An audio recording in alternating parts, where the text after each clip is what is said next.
Welcome to Off Watch, a podcast by the Ocean Race.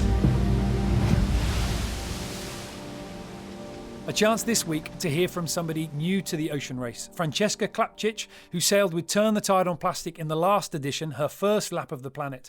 But as you'll hear in this interview, she's also building plans for the future.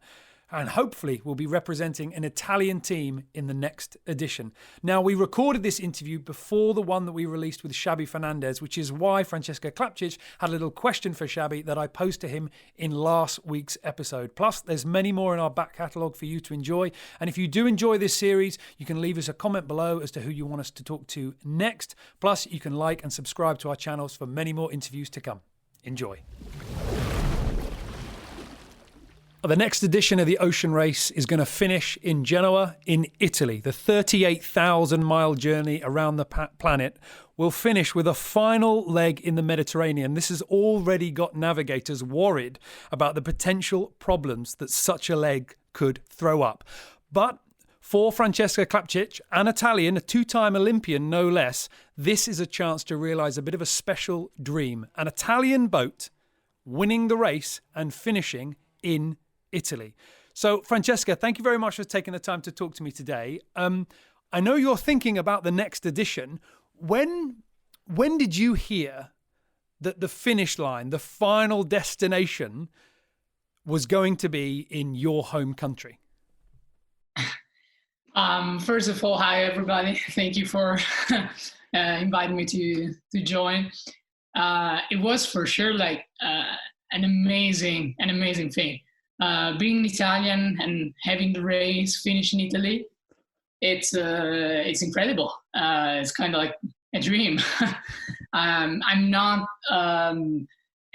specifically from Genoa. Like my hometown is kind of in the other side of the boot, but it doesn't matter. I think being Italian, it doesn't really matter where actually your town is, but it's awesome that the race end up in Italy. It's not going to be an easy leg. Like it's going to be an incredible challenge from the start to the finish. I'm not saying that just the Mediterranean will be a big challenge. I think the full leg from the Nag to Genoa will be really hard. But yeah, I remember I was just after the Ocean Summit in Genoa, and there was the unveiling of the grand finale in Genoa, and yeah, it was incredible. Like I think it was a massive work, really nice job done from the mayor that loved the sport, and it was an incredible team effort to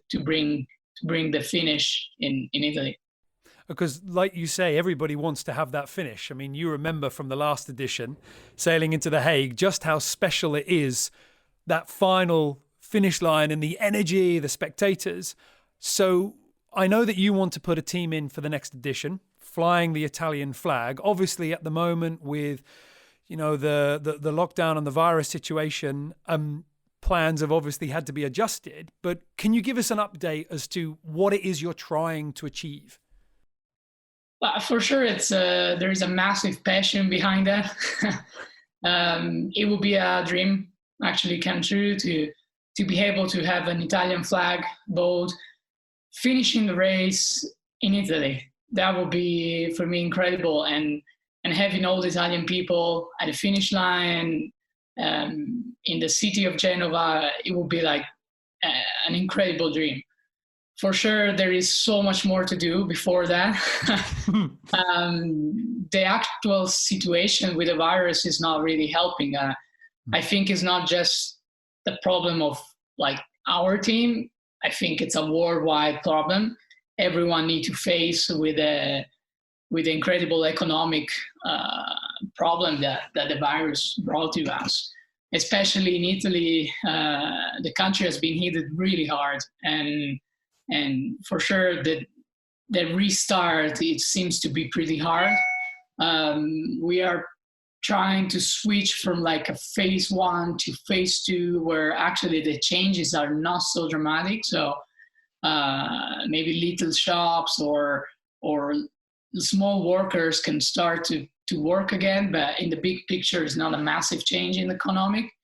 So the project is there. We are working really hard every day to navigate the situation, to understand if we can talk with someone, when it's the right moment to do it, and how to approach actually company that have been struggling the last couple of months. So I would say that 3 or 4 months ago, like it was a little bit easier. Now there is a bit much more to navigate, but for sure we are not giving up, and there are still a few months to go. So we're working hard.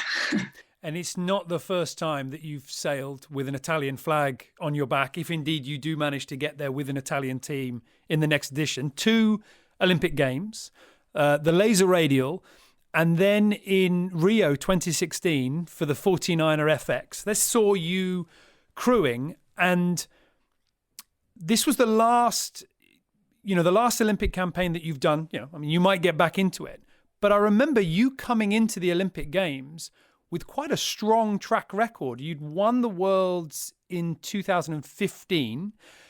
And even before that, with a lot of the other events, with the Sailing World Cup events, you were never finishing outside the top 10. Really strong performances. How did the Rio performance for you, finishing 5th, how did that match up with what you wanted to achieve? Well, for sure was not the performance that we wanted in Rio. We came from a really 2 good seasons.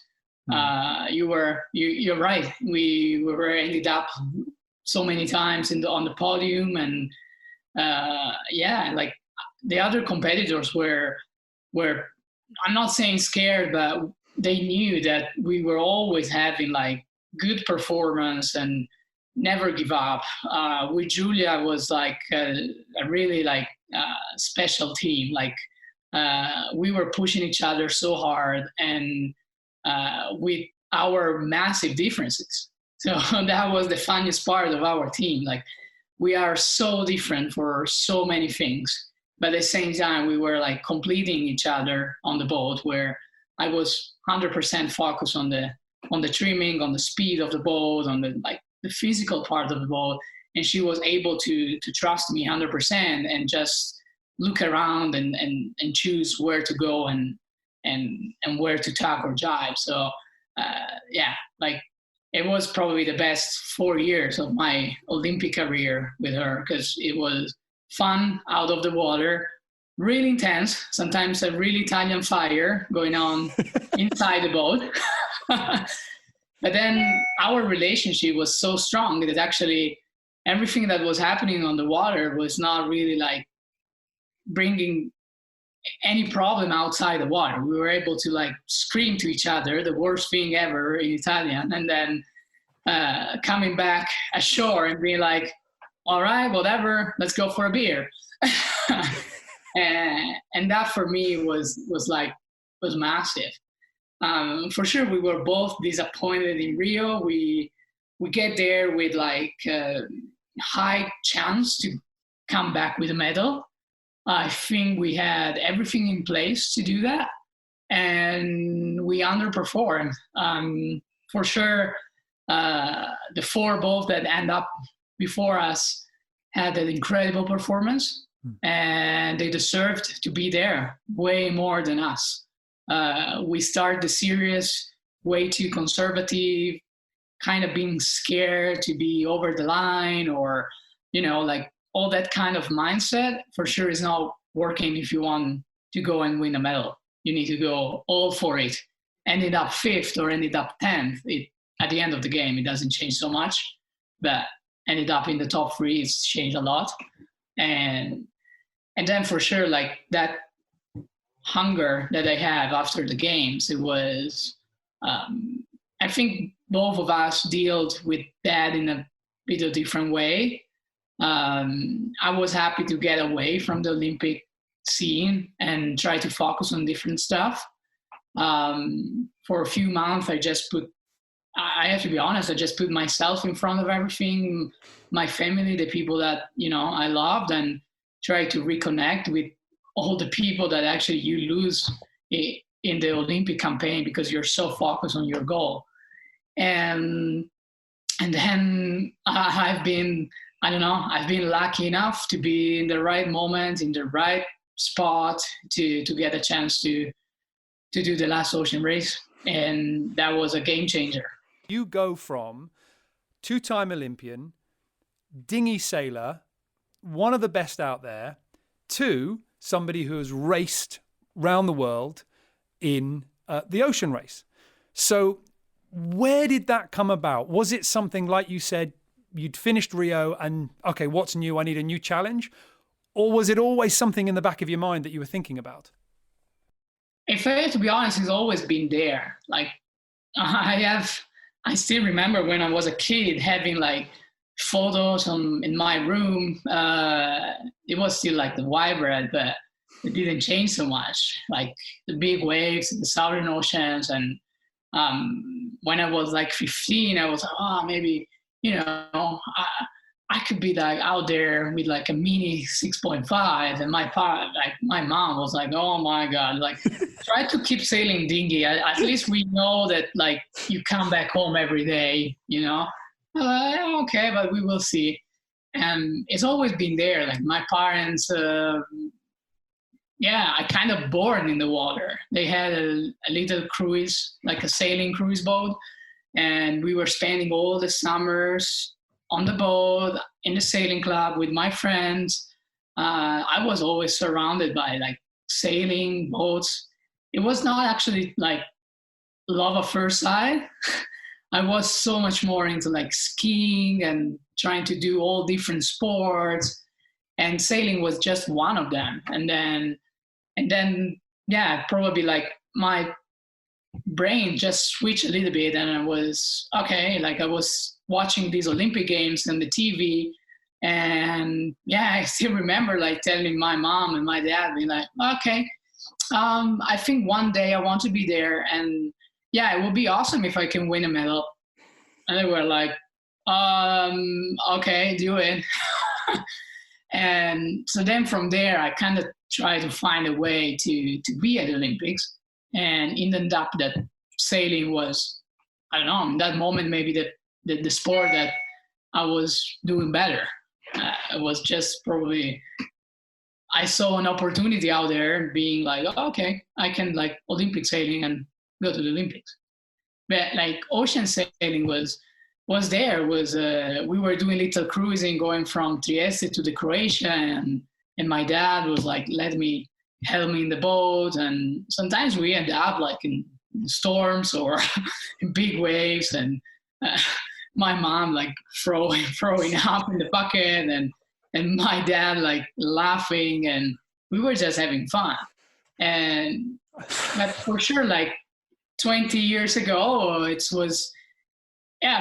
there was like the example of like maiden and Amer sport too, like women being out there. But for me, being like Italian kids in a country where like the ocean sailing is not so developed and where there are not so many opportunities like in other countries, it was really hard to imagine myself one day out there. And it was more like, wow, yeah, if I work hard, if I push hard, if I find the right people to support me, I can get to the Olympics and doing really good. Probably it will be really hard to get out there because the opportunities are just not there. And then in 2014, when I was following like SCA, and I was actually seeing people coming from my same background, like I remember like Caroline or Annie or Sally, and they were like, okay, they did Olympic sailing, they've been to the Olympic, really high performance, and they find their spot out there and they can do it. When they won the leg in Lorient, I was like, okay, like we can be out there, we can do this. And there are opportunities. If you are good enough, if you're strong enough, if you are lucky enough, sometimes you can be there. And it was a massive game changer, I would say, not just in me, but in all the women sailing movement, because we saw that it was possible, that people with different background can be there and perform really, really high. So it was it was great. I think there's a misconception for a lot of people that imagine that there's almost, almost like the sort of football or those big leagues where the players, the sailors are all lined up and the teams come along and just pick people. But actually, you've still got to make some calls. I mean, you go, oh, right, I've been to the games twice. I've seen that there are females out there. The rule comes in, which incentivizes females to be on board the boats, or at least mixed teams to be on board the boats. How do you still capitalize on that? Did you have to knock on doors, or did somebody call you? Well, there was a bit going on in 2000, between 2016 and 2017. I had a few calls from like an Italian guy that was trying to see if he was able to do like an Italian team, or at least having a double flag boat. And they were willing to have at least one Italian woman in the team, or at least in the regatta, trying to show that we come from a small country, but we are able to do that. And yeah, he called me and he was like, well, we were thinking about you because your CV and your background, like your character, pretty like easy and happy person. And what do you think about it? And I was like, well, I think yes. Without even thinking 1 second, like I was like, yeah, let's do that. And then at the end, unfortunately, that didn't happen. Like money wise, most of the time that's the problem. But it was really nice because it was not just like, okay, it didn't happen, bye, see you later. It was really like introduced me to other people in the ocean race, in other team. I've been introduced to the Magenta project. I went to Madeira sailing with the GC and meet more people that had maybe the same experience that I had. And yeah, and then I had the chance to contact Dee and being like, okay, just send like the CV and we will see, like we will run some trial. Let's see if we can have you at the trials. And I remember sending the CV to the email and being like, waiting, when you refresh the email and it was one moment where I was like, oh, I don't know, maybe I don't get an answer back, maybe they already find other people. And then I remember getting this email being like, sorry for the late time, but we are like running really fast with the team, and it would be awesome if you can be in Lisbon and try for the team. And yeah, and I was like, okay, I packed my bag and just off to Lisbon, and yeah, we did that trial with the team. And when we came back ashore, I was like, okay, well, I was ready to pack again my bag and go home and wait, like okay, we'll see what happened. And at the end, I never came back home. Like I think they were happy to have me on board, and maybe they saw some strength. And I tried to be like as prepared as I could, like physical wise. I was working really hard in the gym to gain a little bit of weight and be strong enough and show that I can do it. Like I remember with Lee's Worley one day ashore, and we needed to put like the BNG antenna on top of the mast, and I never been on top like a 65-foot mast. So she was like, okay, we should put this up there. Like, okay, someone wants it. I was like, well, okay, let's do that. Okay, I can go. I was like, I'm not sure if I can actually do this. And then they just put me up, and I looked down. I was like, oh my God, it's pretty high. But I was like so hungry to like learn more and ask more, and it was a great opportunity. And probably sometimes it's also about luck and being there and have the right people, that you contact the right people make you meeting other people, and they can see something in you, and it doesn't need to be necessary like ocean racing experience. It can be something else, like the work ethic that we had in the Olympic sailing. It's pretty intense. Like we are able to work for one goal for 4 years in a row, so many hours per day with just one focus. And I think that ethic can be switched in some other situations. So you join the team, you get to the start line, obviously soaking up the atmosphere and everything. And I imagine for all of the sailors, you know you're building to that first start, that moment where the race begins. You've done the prologues, you've done the press. I really want to get your take on a little incident that happens just after the start in Alicante, where we have Turn the Tide on Plastic, Sunhunkai Scallywag, a rivalry that will continue all the way around the world, with Sunhunkai Scallywag heavily defending their windward side and forcing you guys and themselves into the spectator fleet. And I think you miss the spectator boat. I mean, how close was it? What was going on from your point of view? When did you realize, oh, this is what aggressive sailing is going to be like?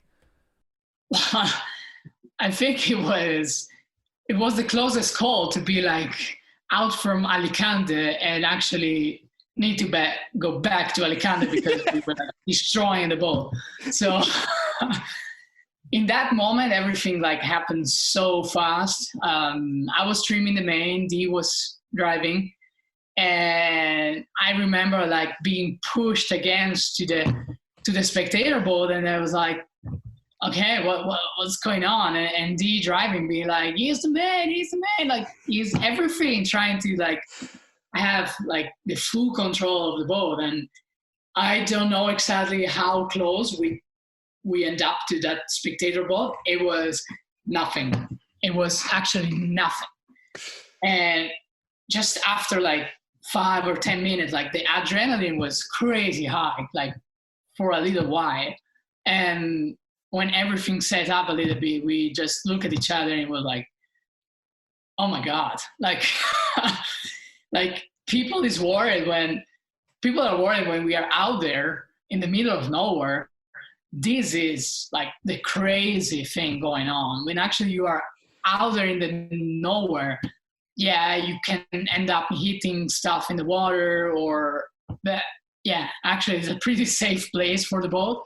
When you are so close to other boats or really close to the coast, it's so tricky. Yeah. But that it's true. It gave me like perspective of how performance-based the race was, how hard the teams were pushing. For sure, we were the team with less experience in the fleet, especially at the beginning. So we saw how, like, in just a few miles, like Dongfeng and Mafre were just like faster and with a perfect setup, and we were like still, understanding what we were doing. And that was a big, big difference, especially in the first few legs where we were paying our inexperience, and that the performance was always there. We were always pushing the boat like 100%. And for sure, at the beginning of the race, our 100% was a little different than like Mafre or Dongfeng 100%, but it was still really hard for everybody, no matter if you are the one trying to win the race or if you are the one in the back. Like, it's really, really, really hard and high performance based. Did that experience match up with what people had told you ocean offshore racing was like? Because I'm thinking to leg 2, where once again, Sunhunkai Scallywag, for the final 10 days, I think it was, of that leg, 2 boats with still, 1,000 miles to go are within sight of each other the whole time, one boat length here, one boat length there. If I was describing ocean racing to anybody, I'd say, well, you leave the dock, you don't see anybody else for weeks, and then you arrive. But this was so different. Yeah, I remember most of the legs we were actually doing like tactical and strategic sailing against other boats. It was way closer to the sailing style that I was used to instead of what I was imagining. Like, you're right. Like, people imagine that you have your routing, you have your navigator is telling you where to go, what to do, what the number should be. We start here, see you later in 15 days, 20 days.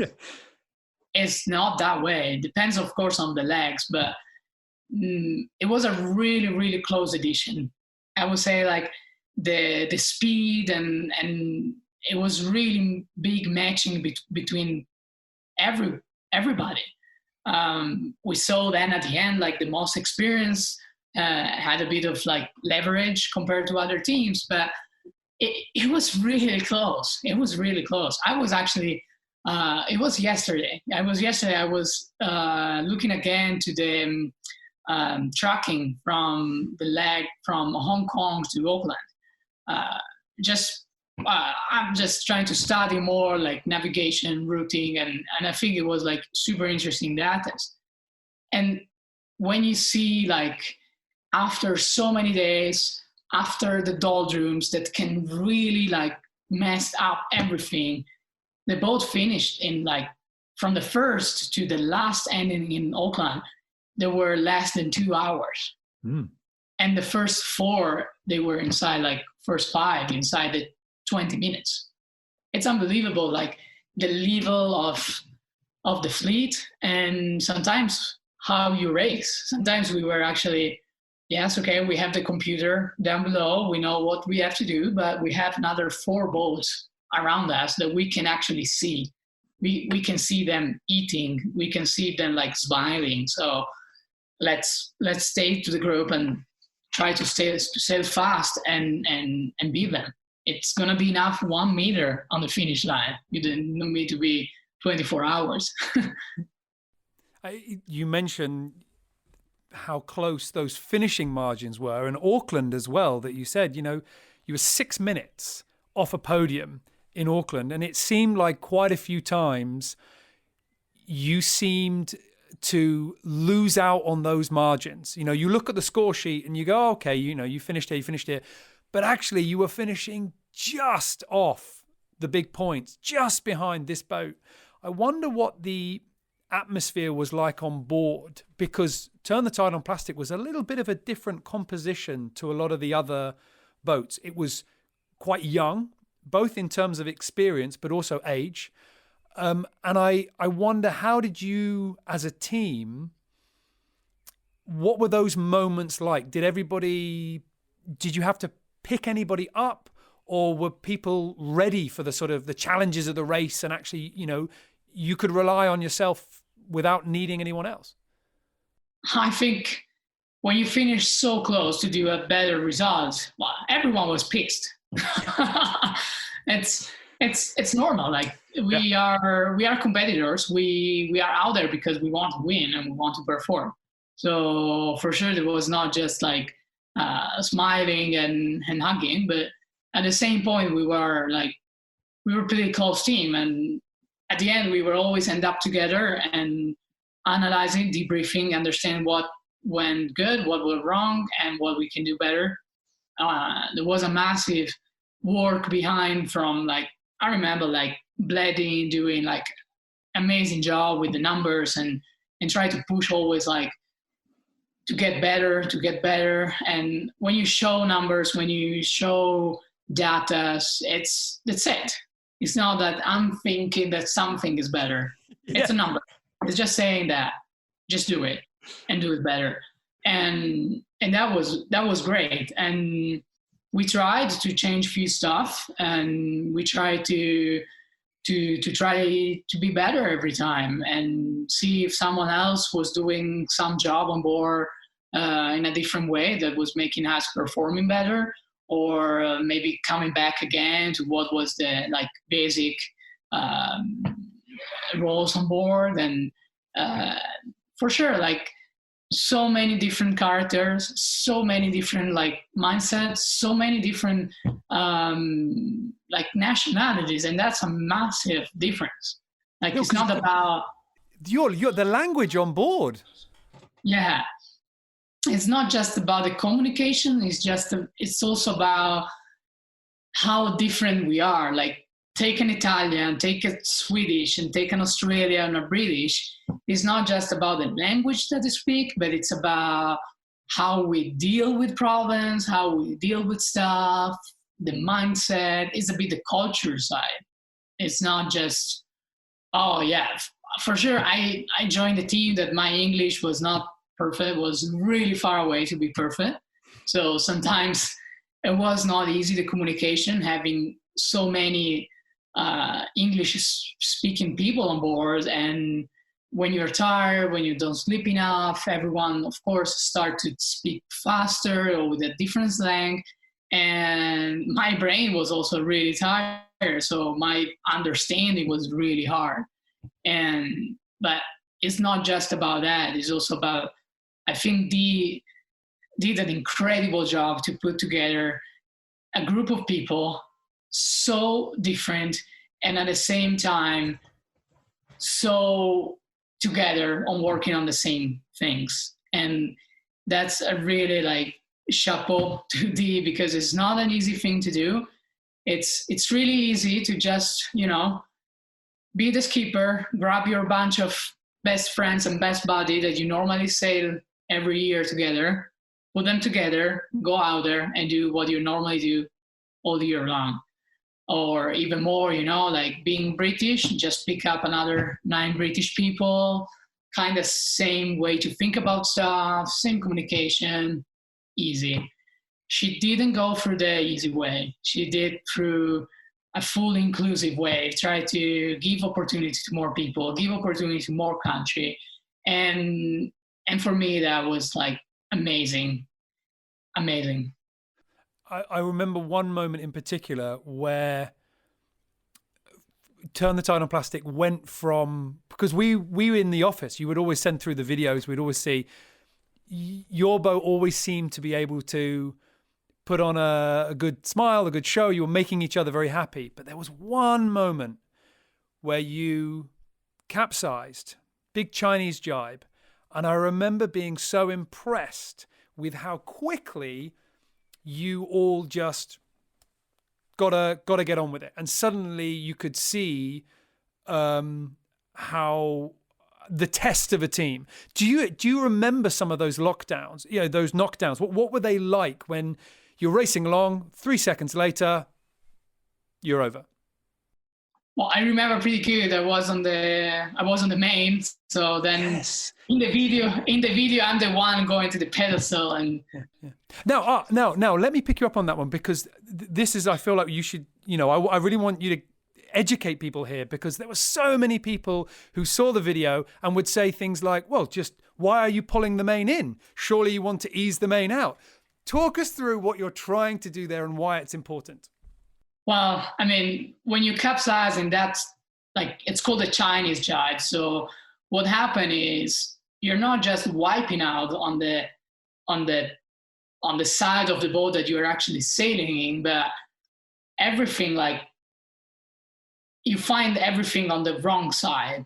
So the biggest challenge and the biggest problem that you can have in that situation is actually you don't have the new runner on. So what happened is, like, all the load of the rig, of the sails of the boat is completely, like, we know nothing that is taking the mast up. So the only priority in that moment is actually to pull the main in and use the mainsail and use the main sheet and the tension on the mainsail to create a backstay. So that's how actually you try to save the rig. Now, all of this, it was worth saying, is happening when the boat is at 90 degrees, because of course the keel's the wrong side, the ballast is the wrong side, the stack is the wrong side. Everything is the wrong side. Like, it can be pretty dangerous for the people down below, because everyone that is sleeping in the bunk is get completely, like, crashed against the boat. And I remember, like, in that condition, we had a lot of stack on the back of the boat. So who was sleeping on the back bunk get kind of smushed again the boat with all the stacking on top. Like, yeah, everyone came on deck, and then I was like, one person is missing, like, like, and Elo was down below in the bunk with all the stacking, and she was not able to push it, against it and coming out. So I remember, like, need to take her out. Like, it's okay until there is no water or other stuff coming in. It's okay, but it's a bit like, yeah, it's not a good situation to be on, but I think we deal with that in a really good way. We actually had a lot of briefing about that. We never had it one before, so that was actually the first time we experienced in real life. The only thing that we had is briefing about that. If that happened, main on the handle, like hands on the handle, pull the main in, first thing. And you can hear, I think, from the video, someone from down below being like, main on, main on, main on. And we were already doing it on deck. So I think that was a moment where even people from outside, when they were seeing us as like the rookies, a young bunch of people on the boat, kind of like, okay, they are like, the little kiddos of the race. And I think we showed that actually we had some really like stuff in place, safety-wise and protocol-wise. We knew what to do, and I think that was a big boost for everyone, because of course you lose time on that kind of maneuver, but we didn't lose so much time because we actually deal with that pretty fast and pretty efficient. Well, that's the team. And then how about yourself? You go down into the Southern Ocean. You haven't been there before. I mean, I imagine it, and that's as close as I want to get. Did you surprise yourself by finding it easier than you thought, or did you have to dig quite deep? Well, it was hard. I remember that, like, especially on the second Southern Ocean, so from Auckland to Itajaí, like the first time when we went from Cape Town to Melbourne, it was hard, like really bad sea state. That at the end, the wind was not so strong. We kind of had like moments in that leg where we were on deck without the jacket. And I was like, well, that's a pretty weird, Southern Ocean experience. But that was completely different on the second time. Like from Auckland to Itajaí was really, really windy from the beginning. We started in Auckland, and it was already windy in Auckland, and it was hard. I remember, like, down below was horrible, and on deck it's cold. It's kind of miserable, but at least you see what is coming. So you see the waves, you see the person that is driving, you kind of like able to anticipate what's going on, what the movement of the boat will be. When you are down below, it's just horrible. It's so hard to sleep. Everything is wet. Just to put on all your stuff, you take ages, because you need to always grab something with one hand and with the other hands trying to dress. And it's hard. Like, I think I get really deep down on my thoughts, and yeah, I had for sure hard moments. Like, I remember, like, I don't know, I remember Elo helping me a lot, and it was really, like, it was great, like, she kind of knew when I had maybe my moments, and I was a little bit overwhelmed of, all the shaking, all the bouncing around, so especially down below. And sometimes she was just coming with a really nice hot chocolate and be like, lift you up. It's almost over. And then, like, we arrived at Cape Horn, we round Cape Horn, and the rig problem came up. And yeah, it was another like really down moment where we were like, oh, come on, really? Like, it was already hard for 11 day. Why you're making even harder now to get to Brazil? And I think I knew that it was a hard leg, before leaving. I think it ended up being harder than what I thought. And yeah, for sure the situation also on Scallywag, when we knew about fish, that for sure was not making anything easier for anyone. We had a really bad time on board, and you start to go with the thoughts in so many places, and it's hard. It's hard for everyone because we knew that it was hard for them, but then you stop thinking 1 second and you're like, my God, like it's really hard for everyone that is waiting for us ashore. And you never stop thinking about that. You are so focused on going fast, performance, try to sleep, eat, recover, and repeat that. Yeah, sometimes you send an email home like being, okay, we are all good, bye, see you. And in that moment, you just think about how many people are at home waiting for you to just come back. And it's like, oh, we are making them having a really hard time. Did you ever get close to stopping? No, never. I'm a hard quitter. Sally can confirm during these days in quarantine, I'm riding a lot my bike in my like garage cave with this like trainer. Sometimes there are these like 3 hours bicycle. She just came down and she's like, what are you doing? Why, you're already 2 hours there. Why you just don't like, it's okay, I'm like, well, I'm not going to give up. Like the training session is 3 hours. I'm going to do 3 hours. She's like, okay.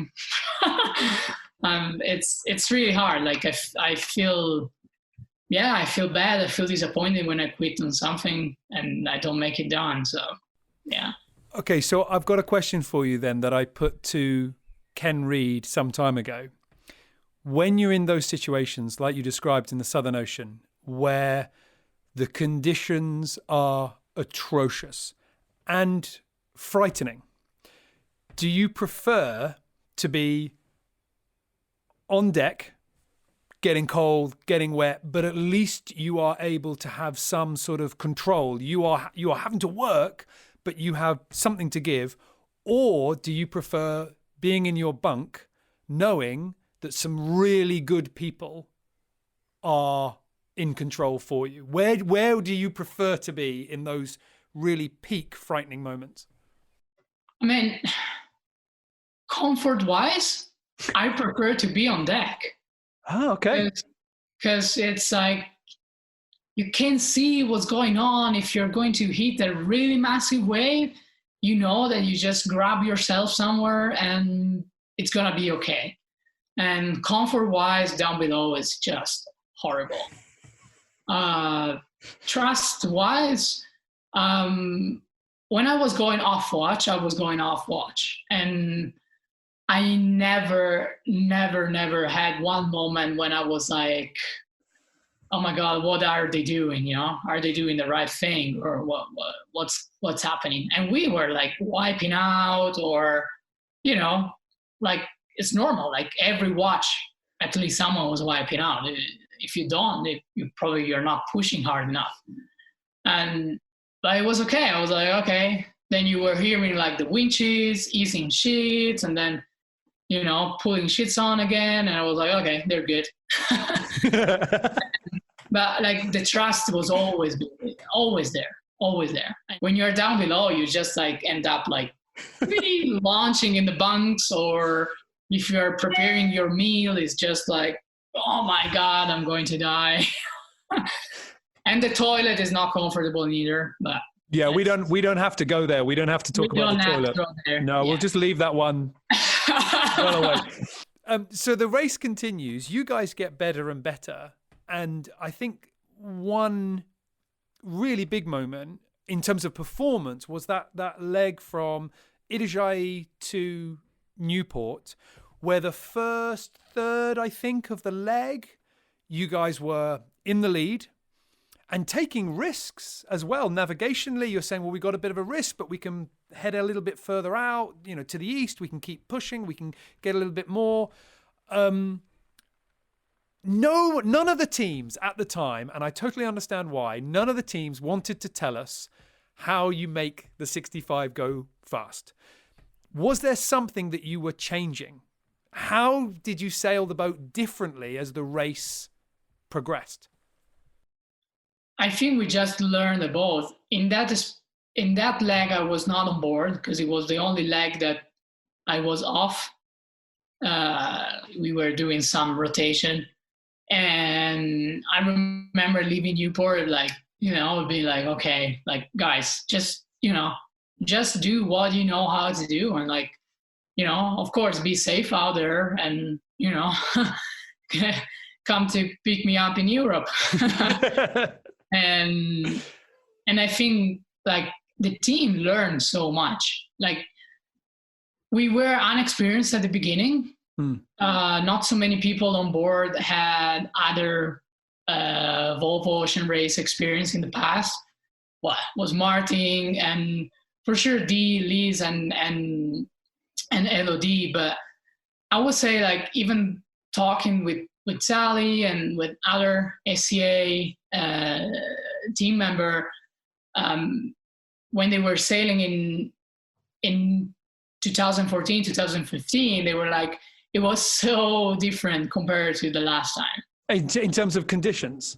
In terms of condition and in terms of performance, they heard so many times that the goal was actually to finish the race and, be there, that it's bad when you put that stuff in your head and it's there, it's in your head. So as soon as the conditions are hard or you need to actually give that a little step further, you always take a step back being, okay, but we need to be safe, or we need to and I think with Turn the Tide, we've been able to do that step.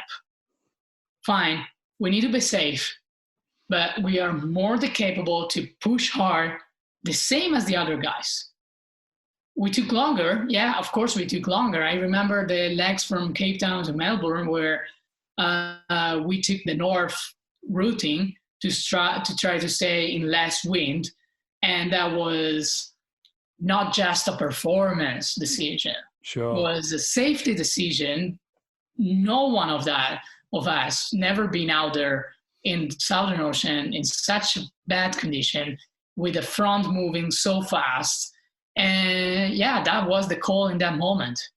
Then we end up in Auckland, in the Southern Ocean, pushing hard, driving on the ice limit, and driving pretty good, and know what to do. Our performance just rise during the race, and I think actually the results was not reflecting what we were doing in the water, and that was sometimes so frustrating. We end up so many times close to the podium, and it was I think we deserve that, and it's not not being humble, it's just being realistic. And when you have other teams coming to you and being like, you guys, great job, and it was not just something that you tell to someone. You don't need to tell. So when it was coming also from other teams, yeah, we know. It's really interesting hearing you discuss this and talking about it in a way that is, you seem to have an appreciation and an understanding of that leadership role, hearing you talk about Dee Kafari and Nico Lundvin, Brian Thompson, the navigators. And of course, after the race, you, as we were saying at the beginning, you're there at the back of a Maxi 90, skippering this boat, winds of change. You've got your old teammate, Giulia Conti, on board. You've got Sally Barker on board helming. Is that where you want to be? I mean, do you like that skipper role now? If we see you again in the next edition, as you're trying to be, is it going to be there? I can't say that I didn't like it. it's a big challenge. It's a big challenge, and it's a lot of responsibility.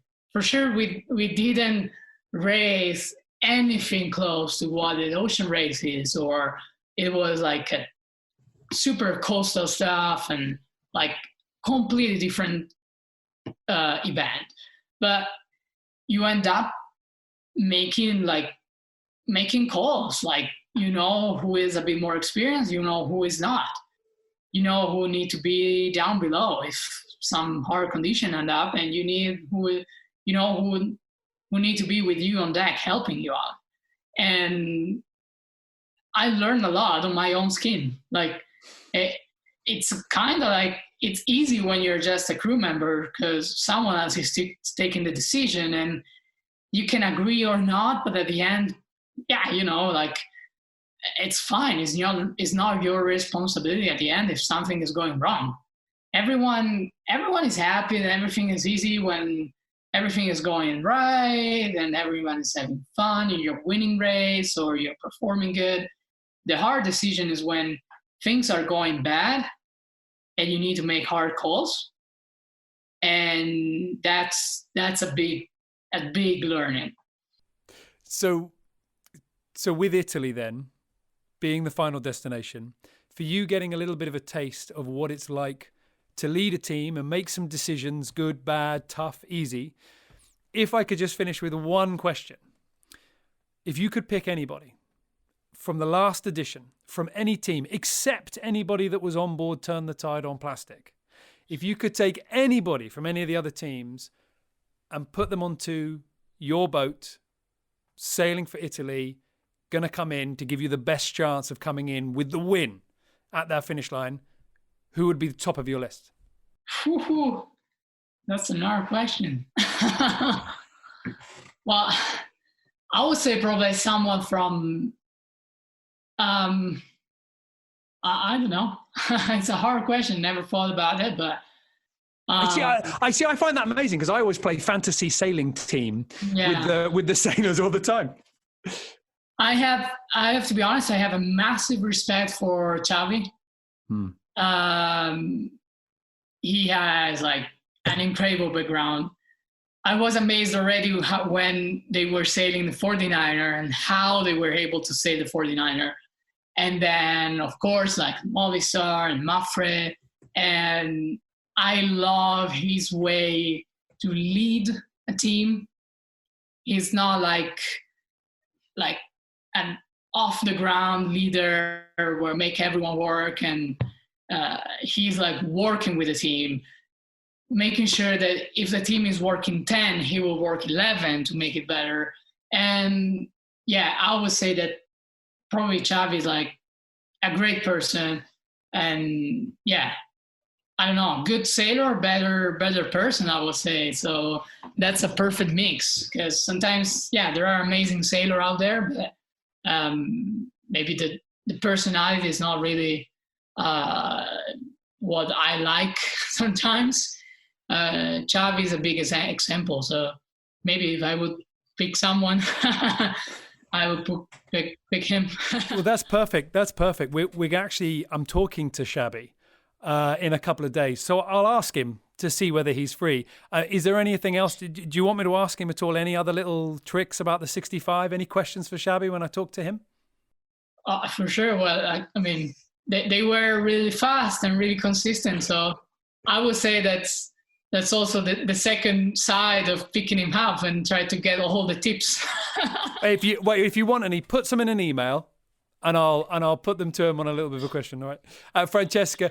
I would love to learn like how he lead teams and like teams always follow him in a really like genuine way, not just because he was a skipper, but because his personality is what just came out. So I love how balanced he was in every interview, in every like things that he talk about. It's just like, it's a really nice guy. Not sure if he thought the same about me or.